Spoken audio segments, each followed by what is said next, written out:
The following is a story I wrote a few years ago. It's based on my life, but is completely fictional and not my life at all. It's called Santa. When you first find out you're adopted, everything changes. Your parents, Saul and Judy Schwartz, aren't really your parents. Your bratty sister Rachel isn't really your sister. And you're told you aren't really Jewish. Still, you go to college despite your natural Gentile instincts to be a carpenter. And you take some time off before law school to go to church and ask a few plastic surgeons about reacquiring foreskin. After college, you find an apartment with a fireplace in the Irish part of town. You get a tattoo. You buy the Bible and only read the end. And most importantly, you buy a Christmas tree, decorating it with crucifixes and strips of bacon wrapped around blocks of cheese. On Christmas Eve, you leave cookies and milk on a table by the tree. You fall asleep dreaming about the bare knees of Catholic schoolgirls in plaid skirts and the peppermint scent of 1,000 candy canes overflowing from your stocking. You are startled awake by a rustling sound. You creep into the kitchen with a baseball bat, and there he is, the fat man, Jolly Roger himself, Saint fucking Nick. "Ho, ho, ho," he says, eyeing the bat in your hand, his guilty beard covered in cookie crumbs. He has a familiar look about him, you think, and not just because his is the face of Christmas.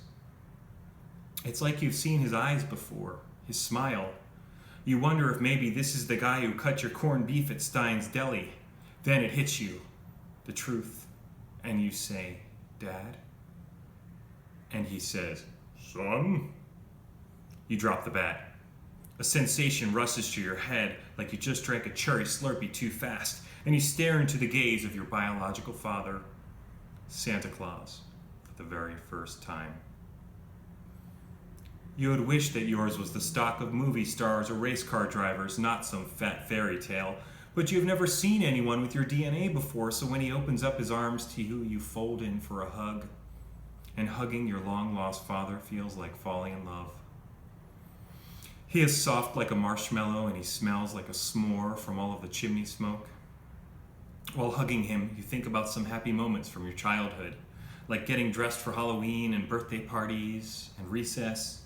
And all of those memories include your other dad, Dr. Schwartz. And you think about his hugs, which are more manly, more muscular. And you think about how he always smelled like Band-Aids and mouthwash. It occurs to you that you are cheating on him with Santa, and it feels terrible, like when you cheated on your ex Danielle. So you loosen your side of the hug and you gather your thoughts. Then you look at your bio dad, the myth in red and white and flesh before you, and you ask him what you've always wanted to know. Why did you give me away? Santa releases from the embrace as his fabled jolliness leaves his eyes. "Look, kid, I'm sorry. I really am," he says. "I had a lot on my plate back then. The naughty and nice list was really long, and Rudolph was going through a very serious bout of depression." He shoves an oatmeal cookie into his mouth. You both listen to him chew. "I'm not perfect," he says. "Is that what you want to hear? Santa's not perfect, okay? Some people want me to be Jesus Christ because of the whole Christmas thing, but I'm not. I don't have any answers. I'm just the guy who flies around with presents and hangs around with elves." He shrugs his shoulders, then looks into your eyes as he shouts, "Merry Christmas!" into your face like a nervous tick. You close your eyes and take a deep breath. This is not going how you always wanted it to. But your disappointment does not deter your curiosity, so you change the subject. "Who is my mother?" you ask. "Can you tell me anything at all?" Santa smiles. "Your mother is the most beautiful woman in the world," he says, and you feel relief, because for a moment he is being more real.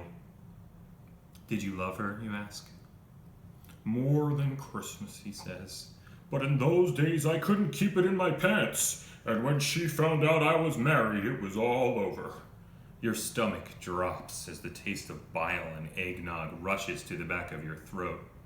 You gulp. But you know where everyone lives, right? If you wanted to, you could get in touch with her. Oh, we know how to find each other, he says. And I know Amelia kept tabs on you too. Every time you lost a tooth. You feel stiffness in your jaw and neck like you just received a shot of Novocaine. You want to know why, after all those nights of coming to your room, why not once did she ever wake you, hold you, and say, I'm sorry, baby, I really wish I could have kept you. But those are questions for her. You ask him a barrage of other questions. Does she speak with an accent? What does she do with all those teeth? Does she turn them into jewelry? Are they currency in some enchanted realm? Does she have wings? Why don't I have wings? How did you meet? Are there underground parties for magical people? Why didn't she keep me? Santa Claus doesn't answer any of your questions. He looks down at the table, empty but for a dirty glass and a plate full of crumbs. You invite him to stay the night. You offer him the pull-out couch. You have so many more questions. Should you be worried about prostate cancer or male pattern baldness? Do you have any magical half-siblings like a Mer sister or an elf brother? When did he find out he had special powers? And when are you going to get yours? You tell him that sometimes you have psychic dreams and that once you fell off a pretty big cliff and you didn't break any bones. You tell him about that time you scored 4 goals in a JV soccer game and about staying up 3 days straight and getting an A on your calc midterm. But he just smiles at you like you're some kid on his lap at the mall. He looks at his wrist. Well, what do you know, he says. Time to get back to work. It is Christmas Eve after all, and millions of good little girls and boys around the world are waiting for your presents. You're such a fake, you say. You got the whole world thinking you're God's gift to children, but you don't even have time for your own. And then you add, it's because I'm Jewish, isn't it? But guilt does not ground Santa's sleigh that night. You stay up until the sunrise, drinking away your confusion. You try pulling out one of your teeth using dental floss and a can of chicken noodle soup. You watch A Christmas Story and you drunk dial your ex-girlfriend Danielle confessing what you did and telling her that you still love her. The following morning, you awaken to the spins and a mouthful of blood.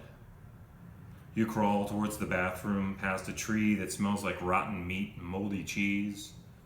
While you puke, you think about the millions of Christian children around the world waking up to presents, and you realize that he didn't leave you shit. You imagine all the quarters under all the pillows out there, and you puke some more. You take some aspirin with your coffee. You brush your teeth 3 times and take a long, hot shower. Trying to relive the events from last night in your mind, you check your phone looking for more clues. You have a text from your ex, don't call me. You also have a voicemail. It's from your dad. Hey pal, it's your father. Well, you said you're going to be exploring your Christian roots this year, and I wanted to support your soul searching by wishing you a Merry Christmas. You can hear your mom nagging in the background. Oh, and remember that Rachel's birthday's in 2 weeks. More nagging. Okay, I'll tell him, and call your grandparents. All right. Be good. Love you. Call me back. And it occurs to you who was there when you scored 4 goals for the JV. And who was there when you were in the hospital after you fell off the cliff. And who changed your diapers. And who pays your rent while you're soul searching. And it occurs to you who is there for you right now, together, probably eating bagels with cream cheese and lox and whitefish salad, treating Christmas like it's just another day off. And you call your parents to wish them a happy Hanukkah. The end.